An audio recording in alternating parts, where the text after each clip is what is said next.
दोस्तों, आज की वीडियो का हमारा विषय रहेगा संवैधानिक निकाय। इसमें हम जानने की कोशिश करेंगे कि संवैधानिक निकाय क्या होते हैं और प्रमुख संवैधानिक निकाय कौन कौन से हैं, और साथ ही इनसे संबंधित प्रतियोगी परीक्षाओं से जुड़े महत्वपूर्ण तथ्यों की भी चर्चा करेंगे। तो शुरू करते हैं आज की वीडियो। सबसे पहले हम जानते हैं कि संवैधानिक निकाय क्या होते हैं। संवैधानिक निकाय वे निकाय हैं जिनका उल्लेख भारत के संविधान में किया गया है और इसीलिए इन्हें स्वतंत्र और अधिक शक्तिशाली माना जाता है। प्रमुख संवैधानिक निकाय निम्नलिखित है। सबसे पहला है चुनाव आयोग, जिसका उल्लेख हमें अनुच्छेद 324 में देखने को मिलता है। अगला है संघ लोक सेवा आयोग, जिसका उल्लेख हमें अनुच्छेद 315 से लेकर 323 तक देखने को मिलता है। अगला है राज्य लोक सेवा आयोग, जिसका उल्लेख अनुच्छेद 315 से लेकर 323 तक किया गया है। अगला है हमारे पास वित्त आयोग, जिसका उल्लेख संविधान के अनुच्छेद 280 के तहत किया गया है। अगला है हमारे पास राष्ट्रीय अनुसूचित जाति आयोग, जिसका उल्लेख संविधान के अनुच्छेद 338 के तहत किया गया है। अगला है राष्ट्रीय अनुसूचित जनजाति आयोग, जिसका उल्लेख हमें अनुच्छेद 338 ए के तहत संविधान में देखने को मिलता है।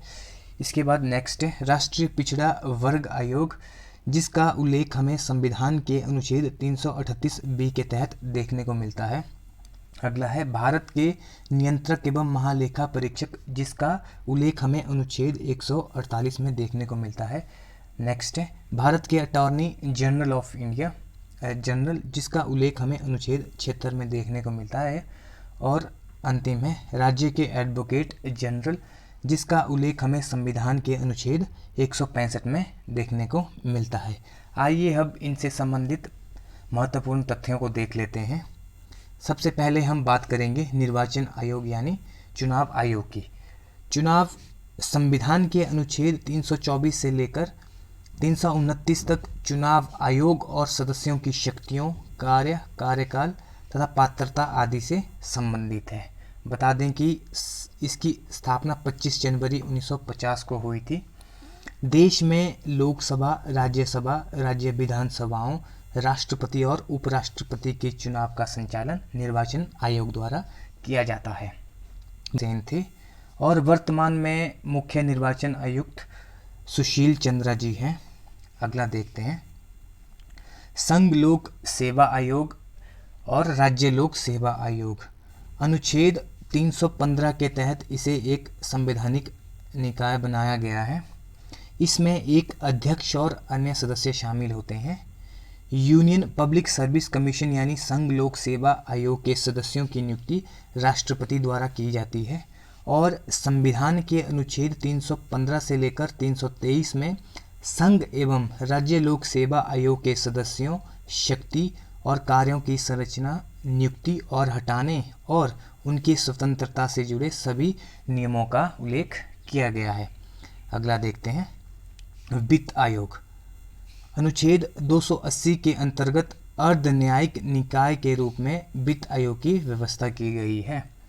राष्ट्रपति द्वारा हर 5वें वर्ष या आवश्यकता अनुसार इसका गठन किया जाता है और वित्त आयोग में एक अध्यक्ष और 4 सदस्य होते हैं। भारत के पहले वित्त आयोग का गठन 1951 में केसी नियोगी की अध्यक्षता में किया गया था और 22 नवंबर 2017 को एन.के. सिंह की अध्यक्षता में 15वें वित्त आयोग का गठन किया गया है। अगला देखते हैं राष्ट्रीय अनुसूचित जाति आयोग। भारतीय संविधान का अनुच्छेद 338 इस आयोग से संबंधित है। 65वां संवैधानिक संशोधन 1990 द्वारा एक राष्ट्रीय अनुसूचित जाति और अनुसूचित जनजाति आयोग की स्थापना की गई थी और 89वां संवैधानिक संशोधन अधिनियम 2003 द्वारा अनुसूचित जाति एवं अनुसूचित जनजाति हेतु गठित राष्ट्रीय आयोग को वर्ष 2004 में 2 अलग अलग आयोगों में बदल दिया गया और अनुच्छेद 338 ए के तहत राष्ट्रीय अनुसूचित जनजाति आयोग यानी national commission for scheduled tribe अस्तित्व में आया। कब आया? 2004 में। अगला देखते हैं अनुसूचित जनजाति आयोग। 19वां संवैधानिक संशोधन अधिनियम 2003 के तहत इसकी स्थापना की गई। अनुच्छेद 338 ए के तहत राष्ट्रीय अनुसूचित जनजाति आयोग का गठन किया गया। किसके तहत? अनुच्छेद 338 ए। और कब किया गया? 2003 में। अगला देखते हैं, राष्ट्रीय पिछड़ा वर्ग आयोग। 102वें संवैधानिक संशोधन 2018 के माध्यम से राष्ट्रीय पिछड़ा वर्ग आयोग यानी NCBC को संवैधानिक दर्जा प्रदान कर दिया गया। भारतीय संविधान में अनुच्छेद 338 बी इससे संबंधित है। सर्वप्रथम 1953 में गठित कालेकर आयोग ने राष्ट्रीय स्तर पर अनुसूचित जातियों और अनुसूचित जनजातियों के अतिरिक्त अन्य पिछड़ा वर्गों की पहचान की थी। अगला देखते हैं, भारत के नियंत्रक एवं महालेखा परीक्षक। अनुच्छेद 148 के अनुसार भारत का एक नियंत्रक एवं महालेखा परीक्षक होगा। भारत सरकार की रिपोर्ट राष्ट्रपति को और राज्य सरकार की रिपोर्ट राज्य के राज्यपाल को देता है। बिल्कुल सही। कार्यकाल इसका 6 वर्ष का होता है या फिर 65 वर्ष की उम्र या इनमें से जो भी पहले हो, और इसकी नियुक्ति राष्ट्रपति द्वारा की जाती है।